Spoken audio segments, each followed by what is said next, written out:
Praise the Lord. இயேசுவின் நாமத்தினால உங்களுக்கு அன்பின் வாழ்த்துக்கள். நல்லா இருக்கீங்களா? இந்த நாளில் உங்களை பார்த்து பேசுவதற்கு மிகுந்த மகிழ்ச்சி தருகிறது. ஏன்னா கர்த்தருடைய வேத வசனம் அவ்வளவு ஆசீர்வாதம் உள்ள ஒரு காரியமா இருக்கிறது இல்லையா? அப்படி இருக்கும்போது 1 சாமுவேல் புஸ்தகம் 1ஆம் அதிகாரத்துல 11ஆம் வசனம் என்ன சொல்லுகிறது கவனித்து பாருங்க.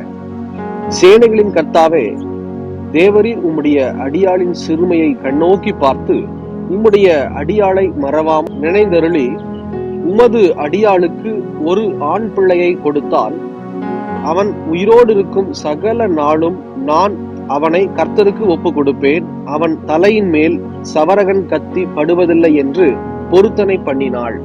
இந்த வேதவசனத்தை இந்த மாதிரி ஒரு ஜெபத்தை செய்தது யார் அப்படின்னா அன்னாள். அன்னாளுக்கு என்ன குறை அப்படின்னா குழந்தை பாக்கியம் இல்லை. குழந்தை பாக்கியம் இல்லாததுனால எல்லா மனுஷராலையும் கேலி கிண்டலுக்கு ஆனானாங்க, தள்ளிவிடப்பட்டாங்க. அந்த சூழ்நிலையில தேவாலயத்துக்கு ஓடி வந்து கர்த்தரை நோக்கி அன்னாள் விண்ணப்பம் பண்றாங்க. ஆண்டவரே, எனக்கு ஒரு குழந்தைய, அதாவது ஒரு ஆண் குழந்தை கொடுத்தீங்கன்னா, நல்லா கவனிக்கணும், ஒரு ஆண் குழந்தைய கொடுத்தீங்கன்னா அந்த ஆண் குழந்தைய உமக்கு நான் ஒப்பு கொடுப்பேன்னு சொல்லி வேண்டுறாங்க. இன்னைக்கு கர்த்தருக்கு கொடுப்பதன் மூலயமா நாம் பெரிய ஆசீர்வாதத்தை பெற்றுக் கொள்ளலாம் தேவ பிள்ளைகளை. அதாவது கர்த்தருக்கு கொடுக்கிறோம் அப்படின்னா அவர் நம்மை பாதுகாப்பாய் பத்திரமாய் பார்த்து கொள்ளுவார், நம்மை ஆசீர்வதிப்பார். இன்னைக்கு அன்னாள் வந்து 2 குழந்தையை கொடுத்தா அதுல 1 கொடுப்பேன், 3 குழந்தையை கொடுத்தா நான் 4 குழந்தையை கொடுத்தா ஆண்டவரே உமக்கு நான் 1 கொடுப்பேன்னு சொல்லி வேண்டல. நல்லா கவனிங்க, ஒரு ஆண் பிள்ளையை கொடுத்தா அந்த ஆண் பிள்ளையை கூட உமக்கு நான் கொடுப்பேன் அப்படின்னு சொல்லி ஒப்பு கொடுக்குறாங்க, வேண்டுதல் பண்ணுகிறாங்க. இன்னைக்கு நம்ம எதை குறித்து நம்ம பார்க்க போகிறோம் அப்படின்னா, கர்த்தருக்கு நாம் எதை கொடுத்தாலும் என்ன செய்யணும் தெரியுமா? முதன்மையானதை கொடுக்க வேண்டும். கர்த்தருக்கு கொடுக்கறதுல உற்சாகமாய் கொடுக்க வேண்டும். அப்படி கர்த்தருக்குன்னு கொடுக்கிற பிள்ளைகள் ஒருபோதும் வெட்கப்பட்டு போவதில்லை. 2வது தேவனால ஆசீர்வதிக்கப்படுவார்கள். 3வது கர்த்தராலே இதோ மிகவும் பாதுகாப்பாய் பாதுகாக்கப்படுவார்கள். ஆண்டவர் சொல்றாரு, இந்த மாசம் உன்னை பத்திரமாய் பார்த்து கொள்ளுவேன்.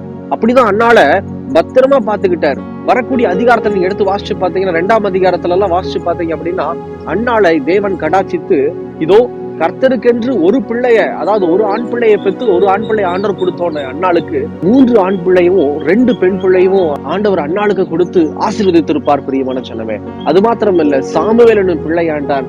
இதோ கர்த்தருக்கு முன்னாடியும் உலகத்துக்கு முன்னாடியும் இதோ உண்மையுள்ளவனாய் ஆசீர்வாதமாய் வளருகிறான்னு சொல்லி வேதத்துல பார்க்கிறோம். அப்படி இருக்கும்போது நல்லா தெரிஞ்சுக்குங்க, கர்த்தருக்கு கொடுக்கறதுல உற்சாகமாய் கொடுக்க வேண்டும். 2வது முதன்மையானதை கொடுத்து பழகுங்க. எது முதன்மை தெரியுமா? எந்திரிச்சோன்னு ஜெபிக்கிறீங்களா? எந்திரிச்சோன்னு வேதத்தை வாசிக்கிறீங்களா?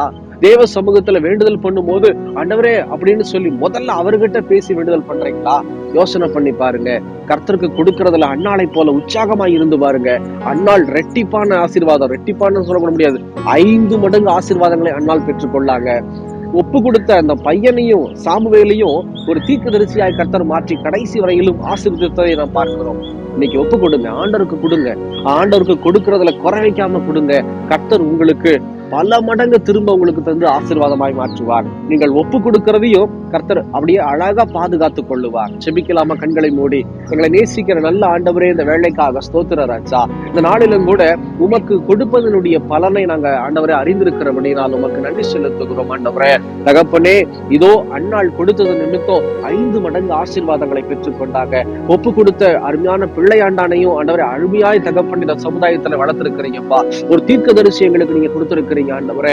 அப்படியாகவே இந்த செய்தியை கேட்டு யாரெல்லாம் தங்களுடைய வாழ்க்கையை அன்னாளை போல அர்ப்பணிக்கிறார்களோ தகப்பனே, அந்த ஜெபத்தை ஏற்றுக்கொண்டு அவர்களை ஆசீர்வதித்து பெருகச் செய்வீராக. கூட இருந்து கர்த்தர் பலப்படுத்துவீராக. நான் உன்னை பத்திரமாய் பார்த்து கொள்ளுவேன்னு சொன்னீங்கல்ல, உமக்கு கொடுப்பதன் நிமித்தம் நாங்கள் பத்திரமாய் பார்த்து கொண்ட தேவன் கிருபை தாங்கப்பா. தொடர்ந்து ஆசீர்வதியும் இயேசுவின் நாமத்தில் பிதாவே, ஆமேன் ஆமேன். தொடர்ந்து ஜெபம் பண்ணுங்க, எங்களுக்காகவும் ஜெபித்துக் கொள்ளுங்கள். கர்த்தர் உங்களை ஆசீர்வதிப்பாராக. God bless you.